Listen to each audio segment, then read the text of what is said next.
Ag, a gente vai começar com essa pergunta aqui, um estudo é baseado nessa pergunta: "Que queres? Que queres que eu faça?". E essa pergunta está em Marcos, em vários dos evangelistas, mas em Marcos está no capítulo 10, no versículo 51. E eu convido todos também a assistirem a uma palestra que foi feita pela Sandra no sábado retrasado, né, sábado passado, acho que foi Claudinha. Sandra fez um estudo sobre o cego Bartimeu, que ela destrincha essa história e conta em vários detalhes sobre os simbolismos dessa passagem. Mas essa passagem é um momento em que Jesus está saindo de Jericó e há um cego à beira do caminho pedindo esmola, e assim que ele dizem para ele que Jesus está passando por ali, ele começa a gritar feito um louco, pedindo ajuda, chamando Jesus, e as pessoas que estão do lado dele falando: "Fica quieto menino", né, e fazendo esse pampeiro todo, atrapalhando aí a situação, e ele continua gritando, não quer nem saber, continua gritando. Jesus chama ele para perto e ele sai, tira a capa e sai correndo para encontrar Jesus, é levado para Jesus, e Jesus faz essa pergunta ao cego Bartimeu, filho de Timeu, né: "E que queres que eu faça?".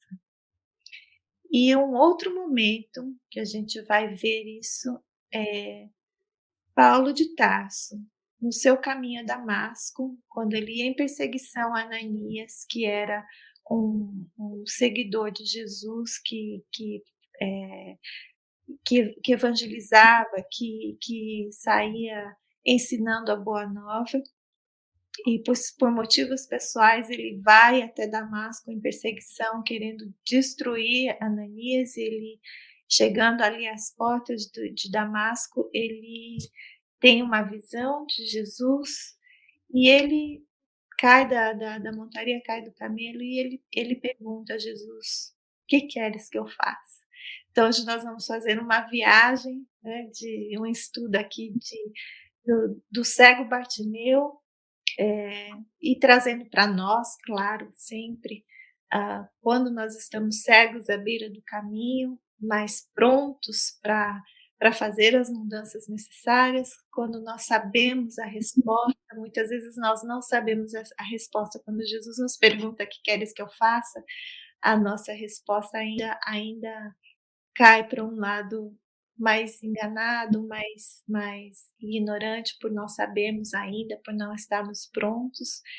E quando estamos, o que que acontece, né, até o ponto em que chegamos nós a perguntar para o mestre: "Que queres que eu faça?". Então a gente vai fazer essa viagem hoje, né.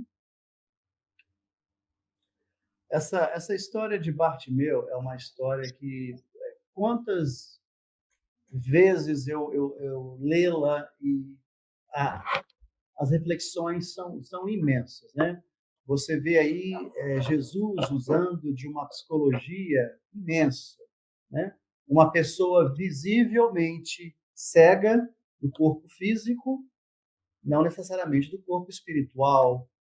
E naquela época se vocês já leram, se vocês lembram, essas pessoas elas eram sentenciadas a serem pedintes nas ruas. Geralmente essas pessoas se postavam ali na entrada da cidade, né, porque é onde as pessoas às vezes pagavam os impostos para adentrarem nas cidades, e ali eles conseguiam, né, angariar alguns fundos para a sobrevivência. Mas era estava sentenciado, o cara é cego, vai ser um pedinte eternamente. E eu acho interessante porque Bartimeu, ele não teve medo de se aproximar. Jesus, para ele, quando ele ficou sabendo, né, que Jesus estava passando por ali, o que aquilo ali representava para ele? Olha, é a minha esperança. Eu quero ver novamente, eu quero enxergar. E ele, quando ele chega, ele começa a gritar, né? E as pessoas pedem para ele se calar, é uma coisa muito interessante, porque ele não se amedrontou. Não, eu quero ver o Cristo, eu quero ver esse tal Jesus. E Jesus, percebendo aquilo, pega e diz: olha, deixa-lhe vir a mim. E, logicamente, né, Jesus, vendo o estado físico dele, um cego, mas espera aí, será que é isso mesmo que ele quer? Então você vê aí a psicologia, né? Eu tenho que deixar essa pessoa se manifestar o seu desejo. Que queres? E ele fala: eu quero enxergar. Então enxergue. E a fé dele era muito grande. Me lembra um pouco também, né, sobre a mulher hemorrágica. E quando Jesus passa e ela toca as vestes do mestre, ela é curada. Jesus reconhece aquilo que sai dele e se aproxima dela, né?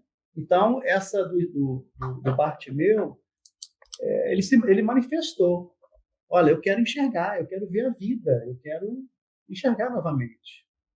Então, é uma coisa muito bonita, porque Jesus atribui a ele: a sua fé te curou. Ou seja, a sua vontade de enxergar novamente é muito grande. E você conseguiu isso. E essas histórias do que queres, o que desejas de mim, né, ela vai se repetindo em várias passagens do Evangelho. Nós temos com Paulo de Tarso, né, também com o senador romano Publio Lentulus, que buscava a cura da filhinha, de Flávia, né, e Jesus fala: a sua filha vai ficar melhor pela fé da tua esposa, que era Lívia. Vocês já leram um livro aí, vocês vão lembrar dessa passagem, que é muito bonita também. Mas essa história de Bartimeu, ela realmente ela nos toca muito, e parece que é uma pergunta, né, que a gente se deve fazer quando a gente adentra uma casa espírita, numa igreja católica. O que a gente quer realmente? Eu estou vindo à casa espírita, mas será que eu estou procurando aquele band-aidzinho, né, para uma coisa que dói momentaneamente? Ou será que eu quero realmente conhecer a palavra do Mestre, conhecer o Evangelho, tudo aquilo que foi vivido, e eu quero realmente, eu busco ali a minha modificação, a minha reforma íntima. Não é mesmo? Por aí, Marisa? Eu estava observando, ouvindo aí vocês falando, aí eu comecei a ver assim, que tem dois pontos, né? Tem a busca dos que estão querendo, né, se curar de seus males. Tem a pergunta de Jesus, né, muito específica: que queres? Quando ele pergunta assim, ele está perguntando assim, o que é que realmente você deseja, né?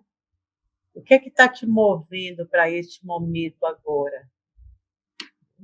Então, não é uma coisa, a gente quando vai ver na época de Jesus, muitos foram curados e muitos voltaram a adoecer. Ou seja, ele não fazia o milagre de vai ser curado e nunca mais vai ficar doente. Não.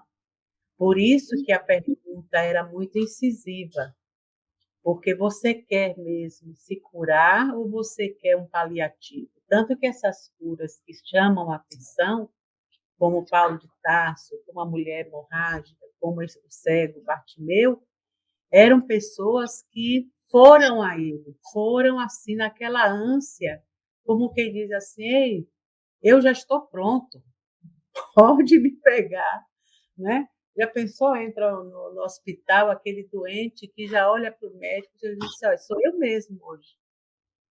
Hoje é o meu dia e você vai fazer o que lhe compete fazer. Porque eu já disse a Jesus o que é que eu quero. Então, não é aquela, eu quero ser curado, quem não quer? Ninguém gosta de sentir dor. Dor é a pior coisa que existe, né? Mas a gente sabe que as dores não são nos dadas para nos castigar, não são nos dadas. As dores acontecem conosco como consequências das nossas fraquezas, são transformadas nessas dores. Então, a dor é para incomodar mesmo, para você dizer assim: por que eu estou assim? Ah, porque, olha, sabe o que é? Fumei muito, então hoje meu pulmão está estourando. puxa vida, então eu não devia ter feito isso. Dá tempo de voltar atrás? Ah, dá, sim, faz tal tratamento, aí você faz. Mas quantas pessoas, às vezes, não conseguem deixar um vício por causa da vontade? Mas eu gosto tanto, né? Eu já fumei, então no tempo que eu fumei, eu dizia a todo mundo isso. Eu fumo porque eu gosto. Mas depois eu vi que, meu Deus, isso não tem sentido, porque é uma coisa que só está fazendo mal a mim mesma. Não está naquele momento, mas um dia vai. Porque aí você, quando começa a querer entender do seu corpo físico e do espiritual, você começa a ver que o corpo físico não é para sempre. Essa é a maior descoberta. Rapaz, esse personagem de hoje vai ter um tempo de validade. Então, se eu quero continuar mais tempo aqui, eu vou ter que ajeitar algumas coisinhas, né? E aí, quando você vai tendo neto, essas coisas, começando a gostar, né, de viver para ver as crianças crescerem, tudo, então não tem jeito. Aí você tem que. E aí, com uma vontade imperiosa, né, quando você diz, não, eu não vou mais fazer isso, então, porque isso eu sei que vai me prejudicar. Né? Então, tem coisas que a gente consegue, tem coisas que a gente não consegue. Então, naquele momento, o Bartimeu, o Paulo de Tarso, a mulher hemorrágica, o paralítico, aqueles todos, eles estavam, foi mostrado assim, nessa beleza toda. Olha o Públio Lentulus, ele já disse, não é por causa de você, é por causa da mãe.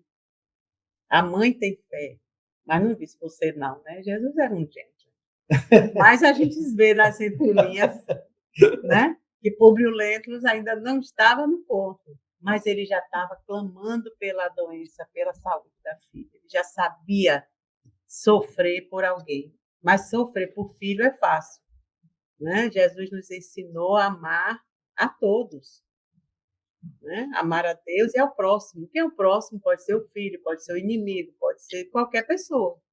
O treino é esse, né? Você amar sua prima é fácil, mas eu quero ver você amar aquela pessoa, aquela. Né? É Giz aqui, viu? Se botando de exemplo. Então, quando Jesus faz essa pergunta, que queres? Isso, quando a gente começa a ver os personagens que passaram, que foram submetidos a esse questionamento, a gente vê que não é qualquer um que aguenta responder, dar uma resposta, né? Que eu veja, que eu me reforme. Eu estava até falando do Paulo, né? Não recalcitres, né? Mude, não desista de mudar. Porque o que a pergunta dele faz é assim, o que é que você quer que você já pode realmente dizer, isso eu vou fazer. Da agora por diante, pode dizer aí, eu vou fazer. Eu vou enxergar, eu quero enxergar. Já joguei meu comodismo fora, né, que é a capa, né, do Bartimeu, já joguei fora a minha capa, que a capa protegia ele na sociedade. Todo mundo tinha peninha dele, porque ele era um cego. A capa demonstrava isso. Oi, coitadinho dele, ele é cego. Esse ponto é muito bom. Então, ele se sentia ali acolhido por todos, protegido. Mas na hora que ele tira a capa e diz que eu veja a vida, que eu enfrente a vida, que era isso que ele queria dizer, você sair do comodismo, de debaixo da asa de um casamento, de um trabalho estável, de alguma coisa, você diz assim, não, que eu possa agora enfrentar este novo meu momento que vem para mim, com coragem. É isso que eu quero. E sai da zona de conforto e para ali você vai. Né? Então, quando Jesus via isso naqueles olhos, quando viu a mulher hemorrágica arrancar dele uma virtude pela fé, não foi pedir a ele, não, você me cura, Jesus. Ela já foi lá e pegou. Ela sentiu que ali era, ó, ou vai ou racha. A tal fé que transporta montanhas. Que transporta montanhas, por isso que ele disse. Quando a gente tem pouca fé, do tamanho de um grãozinho de mostarda, a Estelinha até trouxe o negócio do grão de mostarda, Ela não cabe trouxe nem no dedo. a sementinha de mostarda, A sementinha, né? para humilhar a gente logo, né? Então, quando a gente não consegue uma coisa, é porque a fé é pequena. Que pequena... Mas se for do tamanho de um grão de mostarda, você consegue. Rapaz, quando você vê o grão de mostarda, você diz, a minha, se for menos do que isso, não está na toa. Realmente. Né? Não é não, Lina? Você achou isso também? Sim, sim. E acho que, uma coisa muito interessante no estudo que nós fizemos, na segunda-feira, que a Adriana colocou muito bem, quando a gente pensa assim: "E se Jesus chega para mim hoje, né, e me pergunta isso: 'Que queres que eu faça?'" Porque Bartimeu naquele momento, como você disse, ele saiu de toda a segurança dele, da zona de segurança, da zona de conforto, de tudo que ele naquele momento tinha, quer dizer, demonstrando realmente um alinhamento com as leis divinas, né, uma fé, que moveu antes mesmo de saber, quer dizer, ele sabia que Jesus ia curá-lo, mas ele tinha essa fé de que Jesus podia curá-lo. Mas essa certeza de entre você saber e você se mover, né, tirar tudo que você tem e sair da sua casca para o desconhecido, para o incerto e sabendo que esse é o caminho, existe um passo muito grande ali. E nós comentamos que quantas vezes a gente fazendo um pedido, pede o quê? Pede, né, pede para ter o suficiente para pagar o aluguel no final no início do mês, pede para ter o carro do ano, pede para ter assim, nós ainda somos,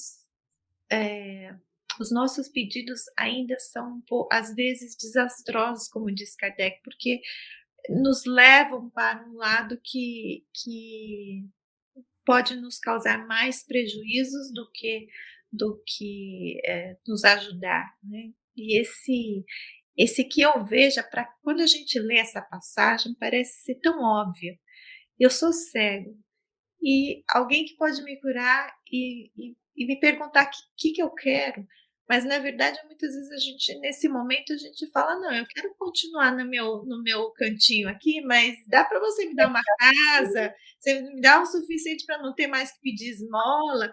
Entende? Nós fazemos isso hoje no nosso dia a dia, e acho que quando a gente percebe isso, essa pergunta, assim, toma uma proporção extremamente, importante, né, porque ela parece quando a gente lê a passagem, assim, ela parece muito óbvia, mas não é.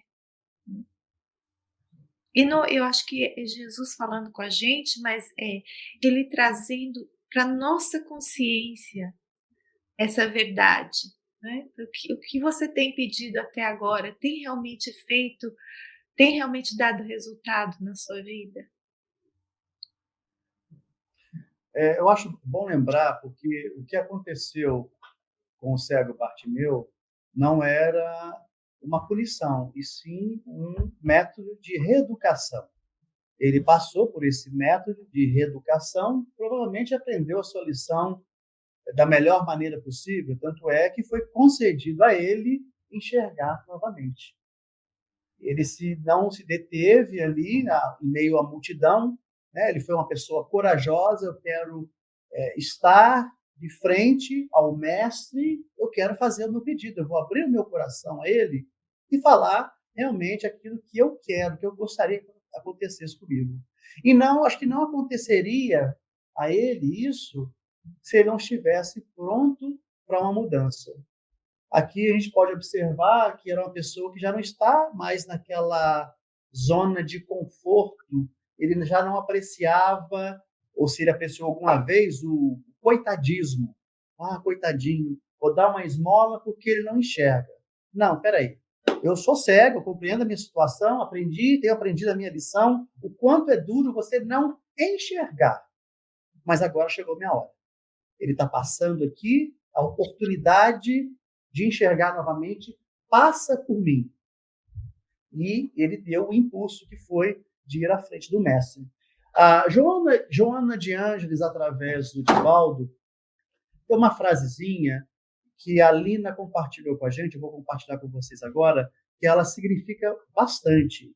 E diz o seguinte: ninguém pode avançar no rumo existencial com segurança e paz caso não possua um idealismo, algo que o impulsione ao avanço. Ou seja, essa ferramenta que ele tinha do lado dele, que era a cegueira, foi o que impulsionou ele. Eu quero sair disso, eu quero enxergar. E ele conseguiu fazer isso. Né? Quantas pessoas estão aí que têm aí alguma doença ou algum estado psicológico e que tem, às vezes, essa necessidade da atenção. Olha, está todo mundo aqui ao meu redor. Olha o coitadinho. Né? Eu vou cercar ele. E, às vezes, as pessoas acostumam com essa situação. Nossa, estão todos ao meu redor. Ele não. Não, eu não me conformo com isso. Eu vou mais adiante. Eu vou bater na porta e eu quero ver se essa porta vai se abrir para mim. Já existem outros casos que são mais severos. A gente pode observar, para quem conhece e aqueles que não conhecem, por favor, dê uma leitura, era sobre Jerônimo Mendonça. O estado que ele se encontrava, que era o da cegueira, né? Ele não conseguia mais andar, mesmo nascendo perfeito, ele nunca se deteve diante do quadro que se manifestava no corpo. Quem estava doente, ali era o corpo. Mas o espírito de Jerônimo estava progredindo. Né? Então, Jerônimo Mendonça, no ano de 65, perde o movimento das pernas, no ano de 70, perde o movimento dos braços, e de 75, ele perde totalmente a visão. E nunca ele se revoltou a esse respeito. Não, nós vamos pegar a perua aqui, nós vamos andar, nós vamos fazer palestras, nós vamos abrir creches e vou fazer aquilo que tiver ao meu alcance. Ou seja, o remédio dele estava na encarnação que ele presenciou, que ele vivenciou, estava no corpo. Mas o espírito dele estava mais vivo, estava se curando. Então, aí a gente pode reparar que existem os dois lados. O cego que quer enxergar, e Jerônimo Mendonça, né, um quadro que não poderia ser revertido naquela atual encarnação, mas que não se detém. Eu vou à frente, vou continuar a minha caminhada. Serei o exemplo vivo do Evangelho de Cristo. Né, Marisa? Mas eu acho, inclusive, que ele é o exemplo assim, de justamente essa mudança para fazer o que o planejamento reencarnatório preparou. Que é uma coisa que a gente não pode esquecer. E, às vezes, na hora de desejar alguma coisa, a gente é muito infantil no que pede, porque a gente quer sempre soluções mágicas, maravilhosas, para uma coisa que é só dar uma olhada na encarnação. Né? Como é que eu estou até hoje? Isso às vezes, você pode fazer com 8 anos, com 10 anos, com 15 anos, não tem que estar maduro para ter essa visão, não. Você já começa a ver mais ou menos para o que veio, desde criança, desde adolescente, você vai vendo a vida caminhar. Então, às vezes, a gente deseja coisas porque se sente menor do que o outro, que não foi o caso do Bartimeu, não foi o caso de Paulo, nem nada. É simplesmente um acordar para o sentido da vida. Despertar. Né? É despertar. Eu vivia uma coisa e não existe aquilo daquela maneira. Olha que hoje nós já temos a ideia, já a gente pode não, todo mundo não acreditar de pronto, achar que a gente não morre e volta, né? Mas eu acho que nem tem isso mais. Ninguém acredita mais que é uma vida só, né? Porque é muito difícil ser só uma coisa. Então, né, seria muito limitante, não teria sentido nenhum. Então, quando a gente se depara com a espiritualidade, como é o caso assim, de se deparar com Jesus, é você se descobrir um ser imortal, é você se descobrir maior do que você é espiritualmente. É que a gente se limita muito a esse momento da encarnação. Exatamente. E cada encarnação ela vem com sua lição, com seu planejamento, né? É como se fosse uma peça de teatro que naquele momento você tem aquele personagem. Aí eu estou na parte pobre da história, tá? Assim.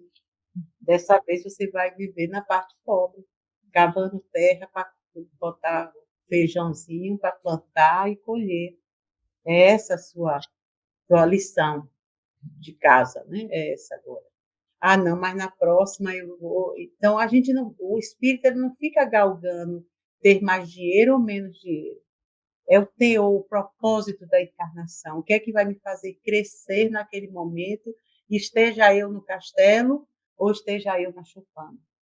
Eu preciso ser eu, um ser em crescimento, que vou crescer, às vezes, muito mais na choupana do que cresci quando estava. Então, a parte aí é que a gente vê que a parte material ela só é um complemento para a gente caminhar. Mas o ser que vai dirigir aquela encarnação da hora, aquele espírito que está vindo, é ele que tem que buscar o propósito. O que é que essa encarnação está me dizendo que eu posso? Aonde eu posso me expandir? Aonde eu posso crescer? A quem eu posso ajudar? O que eu posso fazer? Porque daqui a pouco eu vou embora. Eu não sei qual é o limite dessa vida agora. Né? Você vê pessoas vivendo 100 anos e outros vivendo 20, 30, 15, 18, Dias. 50 dias. Então, a gente não sabe exatamente. Então, quando a gente se depara com o espiritual na nossa vida, como nós tivemos a oportunidade, que estamos aqui, de dar esse mergulho num espiritual top de linha, que a gente saiu daquela coisa, né, bem carregada de alegorias, de fantasias, e estamos naquela fase assim, vou encarar a verdade. Isso é coragem, para a gente olhar e dizer assim, puxa vida, eu sou responsável pela minha encarnação. Eu sou responsável agora de decidir se eu vou rir ou chorar. Mas eu, às vezes, gosto de ficar chorando, porque todo mundo, lembra, Bartimeu, ficava com peninha de mim. Puxa, mas será que não seria bom agora eu passar para uma outra fase, mesmo sabendo que nessa fase eu não vou ter muita proteção, eu não vou ter muita gente que concorde comigo, eu não vou ter muita gente facilitando a minha vida, mas uma coisa que eu vou ter é os dias, as horas da minha encarnação com mais valor espiritual. A riqueza está aí. Porque às vezes você pensa assim, ah, não, mas isso não, porque o que isso vai estar me dando? O que é que eu fazendo essas coisas no centro, esses estudos que eu estou fazendo, esse clareamento de mente, o que é que isso está me dando? Rapaz, na próxima, na próxima, né? Vamos ver. Quem sabe na próxima a gente começa a perguntar o que queres que eu faça, né? Eu acho que esse muito difícil. O que ele fez para chegar onde chegou não foi fácil. Porque não é fácil a gente sair da zona de conforto, não é fácil a gente tirar o olhar do nosso próprio umbigo, não é fácil a gente querer tudo para si e agora ter que dividir. Ai, meu Deus, eu tenho que dividir minha energia, que coisa. É a porta estreita, né, Marisa? É a porta estreita. Não é, dona Linda? Exato. E acho que esse exemplo de Jerônimo, ele nos mostra bem que, às vezes, porque a gente está falando do cego Bartimeu que foi curado da sua, né, que foi curado, ele passou a ver, mas entendemos que quem passa a ver é o espírito, não é? Porque no caso de Jerônimo, o corpo era cego, mas o espírito enxergava tudo. Paulo, ele via, mas naquele momento que ele tem um encontro com Cristo, ele fica cego no físico para que o seu espírito consiga ver.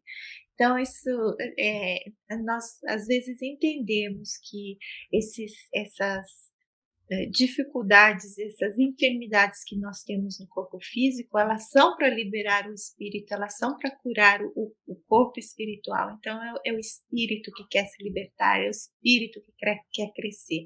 Eu acho que quando chega esse momento em que sentimos vimos esse sentido das nossas vidas, é que essa pergunta passa a fazer parte do nosso vocabulário. Né? Mestre, o que queres que eu faça? Porque antes era ele perguntando para a gente. Nós tivemos as lições, nós tivemos as experiências, nós chegamos num ponto de entendimento que talvez demos uma resposta mais coerente, mais correta para aquele momento em que nós estivemos, e agora estamos, né, chegando no ponto em que percebemos a importância de estarmos sempre perguntando: o que queres que eu faça? Voltando para o Evangelho, voltando para os ensinamentos, mestre, o que queres que eu faça? Porque acho que uma coisa que Joana coloca nesse estudo sobre Paulo, quando ele faz essa pergunta, ela coloca que isso se referia à maneira como seriam aplicadas as forças da evolução e por quais razões deveria ele mudar de comportamento. Né? Então, às vezes nós temos esses momentos decisivos na nossa vida em que nós vamos dar um salto, vamos dar vai ser um momento de escolha ali que ou você melhora ou não, né? Ou fica estagnado ou piora. Então, que escolha que nós vamos fazer nesse momento vai decidir a nossa evolução, vai decidir como é que nós vamos gerir e administrar a nossa encarnação daqui para frente. E o que é que eu preciso fazer para conseguir melhorar? Qual é o novo comportamento que eu preciso assumir para conseguir isso? Jerônimo teve todas as suas oportunidades, mas e ele decidiu por elas, seguiu as suas escolhas, e até o fim ele comentava, a cama dele ali para fazer a palestra, porque ele não caminhava, não trazia o microfone, né? A única coisa que funcionava era a fala mesmo. E paralisado, assim, total. E acho que a Rosana está colocando aqui, escolha a palavra-chave, livre-arbítrio. Nós temos sempre essa possibilidade. Pois é, Patrícia, só vou colocar esse comentário antes de você falar, Ronaldo. A Patrícia Medeiros colocou aqui, como eu amo aprender sempre. Difícil é praticar, mas na teoria é tão mais simples. Pois é, essa escolha aí que as pessoas fazem, né? O livre-arbítrio, né? Como é que eu vou entrar nessa encarnação? Então, assim, quando você entra na encarnação, como o cego Bartimeu, ele cresceu sendo cego. Ele, né, vivia toda a sua vida ali como cego. Mas ele quis experimentar algo mais. Olha, eu quero experimentar o que todo mundo pode gozar aí, que é a visão. Quando eu estava fazendo a leitura e fazendo a reflexão, me veio algumas perguntas, né? Porque todos nós que estamos, nesse momento, assistindo essa palestra, visualmente e ouvindo, nós somos extremamente afortunados. Nós temos a visão, nós temos os ouvidos, e então, assim, nós gozamos, de uma certa maneira, de organismos saudáveis. E o que nós estamos fazendo disso? Como é que eu estou enxergando a vida? Como é que eu estou ouvindo ao trem? Aquela pessoa que chega para mim e, de repente, está querendo desabafar. Aquele que eu acho que é muito chato, mas que, na verdade, tem problemas também, como nós temos problemas. Será que eu estou exercitando a minha paciência? Então, quando eu estava fazendo essa leitura, me veio muito sobre essa reflexão de todo esse organismo saudável, esse privilégio, né, que nós gozamos nessa encarnação atual, porque no caso de Bartimeu, a gente não sabe se foi imposto a ele ou se ele escolheu. Olha, se eu fiz um mau uso da minha visão, de uma encarnação no pretérito, então deixa eu entrar sem essa visão para que eu possa enxergar, o meu espírito possa vivenciar de uma maneira diferente. Uma coisa muito interessante sobre também o que a Rosana colocou aí, porque esse livre-arbítrio de como nós vamos enxergar a vida, porque já em Jerônimo foi diferente. Ele, de repente, no princípiozinho, quando ele perde o movimento das pernas, o movimento dos braços e, consequentemente, a visão, poderá ter ocorrido ali um momento de revolta. Nossa, eu nasci perfeito, eu jogava bola, eu estava ensinando, acho que ele trabalhou uma época como professor também, e de repente eu estou perdendo tudo isso. Eu não sei se isso passou por ele, é apenas uma reflexão que eu fiz. Porém, qual foi o livre-arbítrio dele? Eu vou passar uma vida inteira de lamentações pelo estado físico que me acomete nesse momento? Ou eu vou trabalhar? E o resultado, a demonstração de não ser vencido pela vida, né? O Jerônimo é a prova viva que ele venceu o mundo. Olha, eu tenho tudo para ser um reclamão, mas eu não vou ser. Eu vou ser um trabalhador. O evangelho que eu li, o que eu leio hoje, ele me ensina muito. E isso causa uma reflexão na família dele muito grande. Eu sempre admiro muito as passagens do Jerônimo, porque ele não se limitou. E a mãe dele, segundo ele, era uma pessoa sem instrução, mas que observava muito o que passava pela família. E a mãe dele, uma vez, chega para ele e fala assim: filho, olha, eu tenho, acho que eles eram 8 ou 9 filhos. Pois é, desses 9 filhos, né, Marcinho? Desses 9 filhos, o único que não anda é você. Sim, mãe. Pois é, eu estou quase acreditando nesse negócio de reencarnação. Por quê? Porque o único que não anda é você. E o único que não para em casa também é você. Ou seja, era o homem vencendo a vida, vencendo aquilo que o corpo apresentava. Não enxergo, não ando, não posso abraçar. Mas eu amparo, eu ouço tudo o que está ao meu redor. E um dos grandes benefícios que ele levava às pessoas, as palestras eram cheias, as casas espíritas que ele entrava numa maca ficavam lotadas. E no final das palestras, que as pessoas iam a ele perguntava: qual o teu problema? E as pessoas: não tenho mais problemas. Porque visualizando aquele quadro, esse homem cego, paraplégico, tetraplégico, e não reclamando da vida, quem sou eu para reclamar? Então, aquilo ali já era um bálsamo, já era a resposta para a maioria dos problemas das pessoas que o procuravam.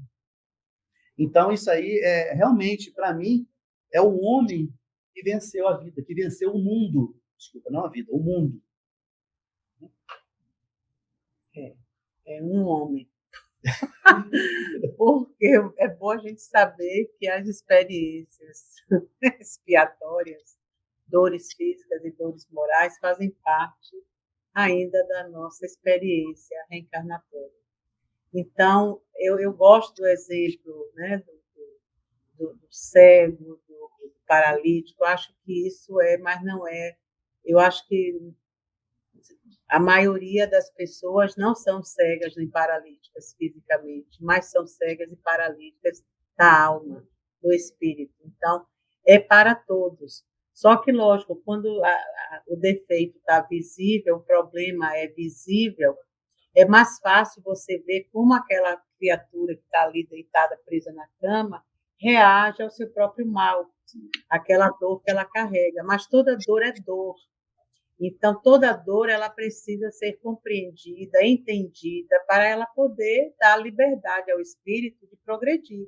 Porque, senão, se a minha dor for maior do que o meu espírito, eu vou viver meu tempo todo, né? Seja ele uma legião, ou seja ele uma dor moral na alma, eu vou passar me arrastando na minha vida, carregando aquilo. Né? Haja visto os vícios, as dificuldades, né, morais e físicas que as pessoas carregam, outras dores, né, outros aleijões internos. Então, a gente tem que pegar esse exemplo do cego, eu acho bacana a profundidade, como eles reagiram, porque foram pessoas que viveram, né? Assim, mas a gente viu, por exemplo, Marta e Maria, Marta perder tempo arrumando casa, fazendo faxina, como muitas de nós, de vocês, né? Porque eu também não gosto. Eu gostava quando era mais nova, agora mais velha, parece que tem uma legião assim, doméstica, sabe? Aí o Walter que faz, né? O Walter faz também. Eu não consigo chegar nem perto, nem perto. Aí eu fico sem querer atrapalhar, entendeu? Mas é cada um com a sua, né? O seu jeitinho para dar na vida. Então a gente tem que pensar nisso, né? Que às vezes o nosso impedimento está na nossa saúde, aquele atleta cheio de saúde, mas dentro dói, arde, tem, né? Tanto que são as dores morais. As dores morais é que vão gerar dores físicas. Então, as dores do espírito é essa incapacidade que ele tem de fazer brilhar a sua luz. O que é que Jesus disse? O que é que precisa fazer? Ame ao próximo como a si mesmo. Sirva, seja bom. Ele não dizia assim, não, vai limpar a casa, vai suspender. Não. Você quer se sentir saudável? Faça o outro ficar saudável. E você se sentirá saudável por ele, pela felicidade que o outro está recebendo, você está proporcionando. Fazendo o quê? O médico, quando opera e dá tudo certo, ele não sai feliz, gratificado? Claro que sai. Aí ele vai ganhar dinheiro por aquilo? Vai, é um trabalho no campo físico, mas ele vai ganhar o dinheiro, o paciente sobrevive ou não. Mas sobreviver, restituir a saúde ao outro, é uma coisa maravilhosa. Seja por que meio seja. É dando a roupa, é dando o alimento, é ajeitando um pouco o emprego. Qualquer coisa lhe deixa por dentro, assim, puxa vida, que legal, fulano ficou melhor depois que eu consegui fazer aquilo. Não é bom? Então, essa saúde interna é que a gente precisa buscar. E essa saúde interna, ela só vai se concretizar para o mundo físico se ela fizer primeiro lá dentro. Por isso que as mudanças são necessárias. Insistir, perseverar, ser resiliente, recomeçar. A gente está desde o início do ano nessa trilha, porque é um passo a passo que a gente vai parar na Lua. Se o ano não acabar no fim do ano, em 12 meses, Ave Maria! Eu peço a Deus, se eu tiver que morrer, que eu morro nessa passagem. Porque já estamos, né, nos conduzindo aí, o céu é o limite. Mas se a gente não fizer essa mudança interna, não vai adiantar. Não vai adiantar. É como a gente vem no centro com uma dor. Se eu não busco me melhorar para enfrentar essa dor, porque não é essa dor só que eu vou enfrentar se eu me melhorar, eu vou enfrentar todas as dores. O bom de vir uma dor, por isso que Deus é misericordioso, ele lhe dá uma dor. Se você começa a criar um propósito na vida, se você começa a avaliar suas horas durante o dia, durante a semana, durante o mês, dedicada ao seu espírito, aí você vai vendo, então, puxa vida, é mesmo, eu estou ficando saudável. E que é a ginástica. Você faz ginástica, se você parar de fazer, os músculos começam a sentir. Aí você vai ter que voltar correndo para a academia. É a mesma coisa. A ginástica moral, para promover a melhora interna, é a ginástica do espírito. É a do espírito. Agora, ela precisa acontecer o mais rápido possível, porque ela é que vai manter o corpo físico. O corpício só funciona se o resto estiver funcionando, porque senão ele vai se estrepar uma hora ou outra. A gente não sabe que desafio físico veio viver nessa encarnação. Olha o Jerônimo, que tinha todo um problema físico, mas a alegria dele, o bem-estar, o que ele promovia para ele e para os outros era impagável. Né? Uma pessoa completamente saudável do corpo físico não conseguia fazer o bem que ele fazia. O Chico, né? Tantas pessoas assim. Então, a gente tem que lembrar. Não é que às vezes, hoje em dia a gente pensa assim, não, mas não dá tempo, é tanta coisa para fazer. Mas dá, se você tirar, né? Não precisa se internar. Uns precisam. É meio que maluco. O maluco, se ele não ficar dentro do hospício, não adianta ele estar fora. Mas eu tomo conta. Uma hora dessa, ele fuma uma pedra na sua janela. Quebra as suas coisas. Não, mantém ele lá. Não, ele está lá direitinho, né? Um velhinho, muito velhinho. Ó, em casa não dá, meu espaço é pequeno, mas ele está lá numa casa de repouso. Aqui na América tem cada casa maravilhosa. Agora, a moda é os velhinhos morarem todos juntos, assim, né? Perto um do outro, não na mesma espaço, senão viram um pandemônio. Mas as coisas que a gente sabe, assim, o que vai sobreviver é o espírito.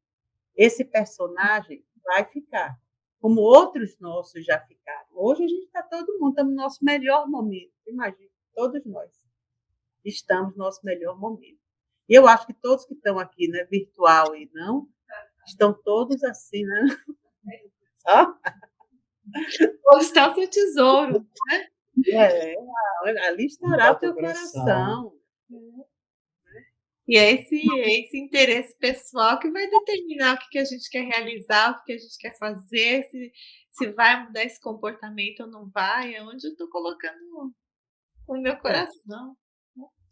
Acho que isso que se a gente não se der conta disso, internalizar essa pergunta em nossos corações, no nosso sentimento, porque se ficar só no pensar, no pensamento, só ficar no racional, a gente vai continuar fazendo a matemática, né, vai ficar nos números, vai ficar aquém do que o mestre nos pediu mesmo, porque para você amar alguém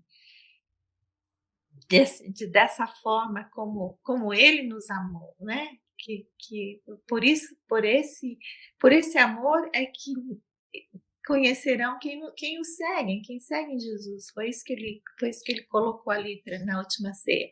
Levantou uma barrinha a mais ali, né? Não é amar, não é só amar ao próximo como a ti mesmo, é amar como eu os amei.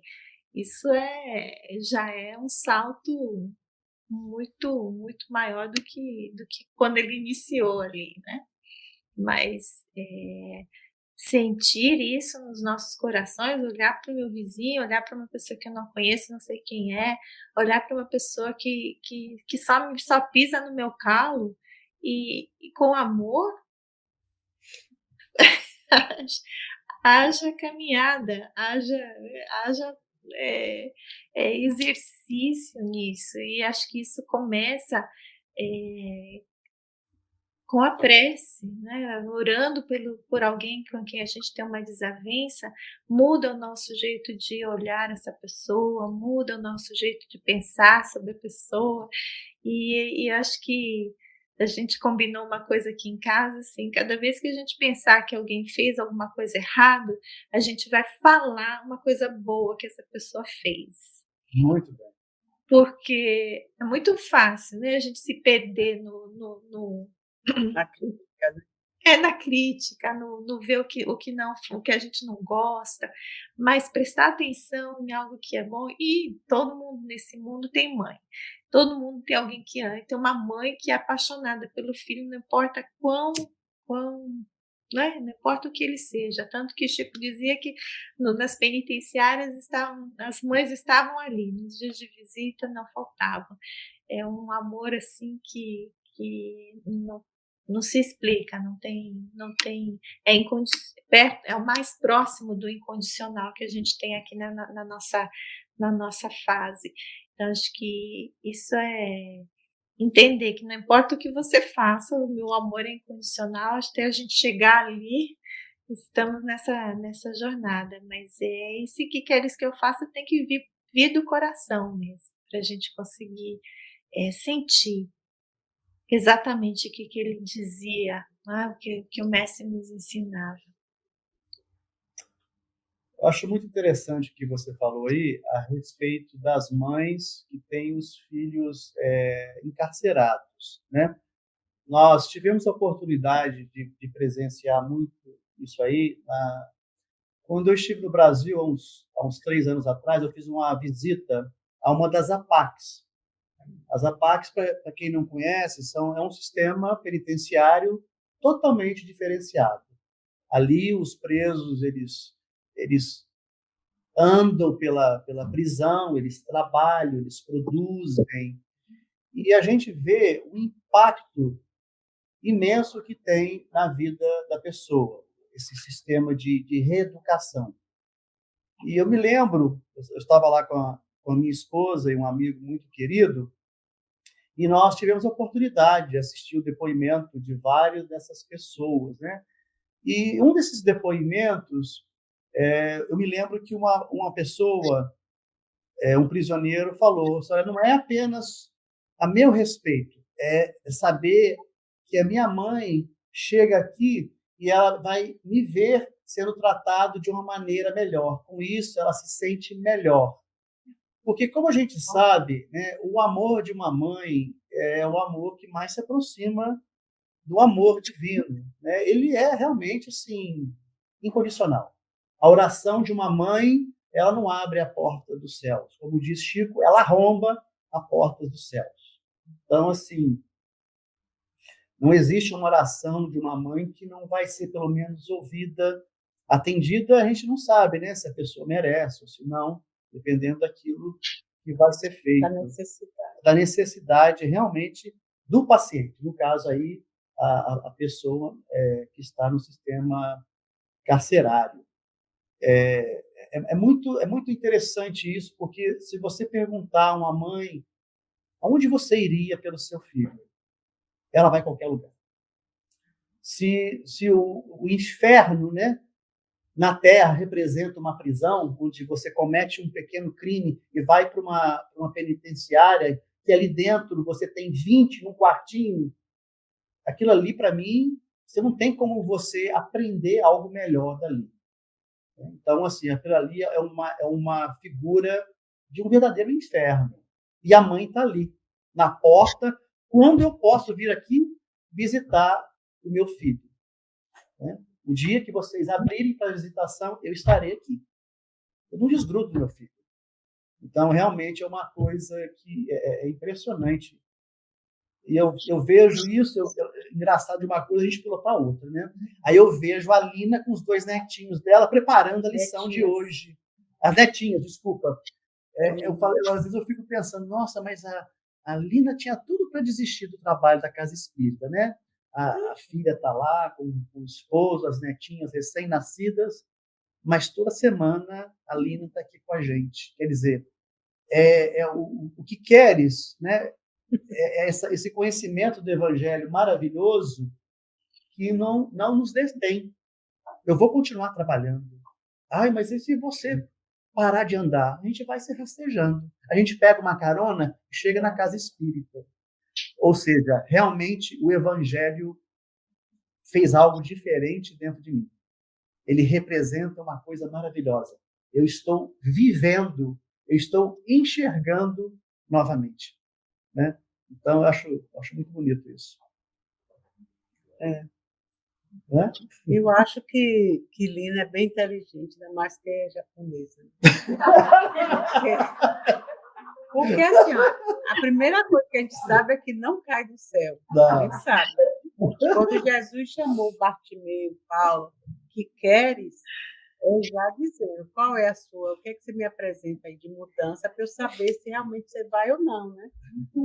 Você tem que saber disso, tem que ter certeza, né? Então ele vai, o Evangelho Social da Toda, ele já vai dando dicas, né? Liberte-se do egoísmo, como se esforce, empreenda esforços para exercer as mudanças. Sem as mudanças, não tem progresso. Enquanto você sofrer, é porque o progresso está sendo mais lento. Então, quando você acha um caminho que te leva a fazer essa autoanálise, e de grátis, que às vezes você paga muito dinheiro, né, nos consultórios e tudo, para poder fazer essa autoanálise. Quando, normalmente, se fosse assim, Jesus não teria deixado só a mensagem e teria dito assim, se virem. Ele disse isso porque Deus diz isso para a gente. Olha, vai ter que ser pelo próprio esforço da pessoa, né? Então, por mais que você seja pai, é aquela mãe, né, que vai lá na penitenciária, mas ela vai para consolar o filho, mas ela sabe que sair dali daquele inferno é um processo de retorno dele. Ela não pode ir lá e dizer, olha, abre a porta aí para ele estar. E ele vai ser bonzinho, eu garanto. Não existe, eu garanto. Então, é assim que Deus faz com nós. Nos trata como criaturas em evolução, crescendo. Quando o seu filho está na escola, você não vai lá estudar por ele, não tem como. Você promove, você não, vamos, senta, enquanto pode mandar, manda, estimula, né, livros e boa escola para poderem gostar de fazer aquilo. Mas se ele disser assim, mãe, não gosto não. Vou vender picolé na praia, vou vou dançar, ou vou. Só tem outra profissão, não precisa ser o doutor que você esperava, né? Mas pode ser o profissional que ele consegue ser e é satisfeito sendo. Homem de E bem, né? tem que haver também esse respeito ao espírito, porque o espírito não é o que a gente quer, é o que ele quer. Eu não sou o que minha mãe queria, eu sou o que eu posso ser. Então, esse respeito, ter tolerância pelo caminho do outro, saber assim que somos livres, é essas dicas de Jesus. Você é livre, mas corra, porque a polícia vem aí, porque é a dor que te impulsiona. A dor é a misericórdia de Deus, te lembrando assim, ó, você é finito. Porque tem horas que a gente pensa, feito adolescente, feito, né, você tem 20 anos, você pensa que o céu é o limite. Quando você passa mais um pouquinho, você diz, vixe, Maria, eu não passo nem daqui, que dirá para o céu. Então, a vida é preciso ter esse trabalho, né? É preciso ter essas respostas a esses questionamentos, porque os questionamentos só nos fazem olhar para dentro e dizer, bom, ele disse que é bom ser bom, ele disse que é só amar, amar a Deus, amar a si, é necessário que eu me ame. Como é que eu vou me amar se eu me reconhecer? Se eu faço, eu coloco uma máscara e amo essa máscara, não sou eu estou fazendo porque eu ainda sou criança infantilizada mesmo. Mas quando eu reconhecer e disser, olha, vem cá, meu amigo, vem cá que agora vamos arrumar a casa só um pouquinho. Vamos juntar as mãos operosas de Marta com o coração de Maria e criar um ambiente interno, né? Vamos ver. Então, é isso que eu acho assim, mais gostoso desse recomeço de ano. É vir com essas pauladas todas as semanas. Lina inventa assim, ela já vem na segunda-feira, já está assim. E poder refletir sobre essas coisas, porque daqui a pouco a gente esquece. Todos nós, né? A gente lembra, mas daqui a pouco a gente esquece. Por isso que a gente tem que ir para a escola. É mesmo que a escola no campo físico. Se você não for para a escola, você não consegue ser o profissional que você quer. Seja lá ele qual for. Eu quero vender picolé na praia. Eu tenho que ter um sistema. Eu tenho que aprender a contar, a fazer a contabilidade daquilo. Eu tenho que me preparar para aquele empreendimento. Pode ser pequeno, como pode ser enorme. Então, é isso que a gente faz no Centro Espírita. A gente vem, lógico, com a dor e dizendo, meu Deus, acaba com isso. Mas aí ele fica assim, acabar para você nunca mais voltar? Não, peraí, vai beliscar um pinguinho ali, vai, né? Mas aí a gente vai vendo que é aquela palmada amorosa que a gente recebeu para estudar da mãe e do pai, o castigo, o não, você hoje não sai. É aquele sofrimento, né, que o adolescente, mas eu quero ir, eu vou morrer, né? Fazer aquele drama todo, né? Ai, ela sabe, ela sabe. Mas que a gente agradece depois quando chega lá, que pega o canudo, que vai para o emprego, que diz, poxa vida, graças a Deus. Valeu a pena. Valeu a pena. E aquele que também vai fazer uma outra profissão, não tem problema. Também vale a pena. Não pode parar, não pode se desestimular e parar de caminhar. Porque se quiser parar, o trator chamado Pai Amoroso e Bom vai chegar assim, ó, trombar bonito. Bom, gente, estamos chegando aqui para o final. Só queria dizer que Lina é a louca da história de Marisa, viu, gente? Se deixar solta, apronta demais, então tá internada. Todos enterrados, graças a Deus. Mas só para gente, só para encerrar aqui a minha parte, depois eu passo a palavra para vocês, mas tem um texto de Emmanuel que foi de hoje, eu acho, no grupo de tratamento, em que ele fala assim: não basta declarar a nossa condição de aprendizes do mestre dos mestres. É indispensável estejamos realmente com ele, para com ele colaborar na construção da vida melhor. Né? O esforço vai ser de cada um para a gente melhorar isso daqui. Ele falou: carrega a sua cruz e segue-me. Então, é fazer o nosso esforço, mas seguir nos passos dele, né? E vai dar tudo certo. Tá? Uma boa noite a todos. Não, passo a palavra para a Ronaldo e para a Marisa. Não, o Ronaldo que vai fazer a prece, eu já falei. A Marisa acho que falou demais, né? Falei. Imagina eu. Eu estou vendo o Ricardo olhando pela grade da porta ali. Olha só que beleza, gente. Ele chegou e voltou. Mas é um prazer, realmente. Eu sei que essa frase, esse questionamento que queres, ele vai ecoar nos nossos pensamentos durante toda essa semana. Né? O que vocês querem realmente? Né? Aqueles familiares que chegam na casa espírita buscando uma ajuda, buscando, e aquele rapaz que está sem sentido na vida, está achando a vida sem sentido, e chega na casa espírita nem sabendo como chegou na casa espírita.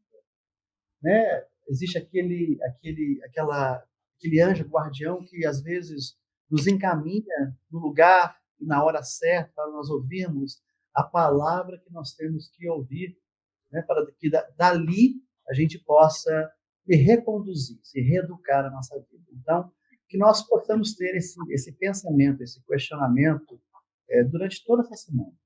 Nós agradecemos a presença de todos.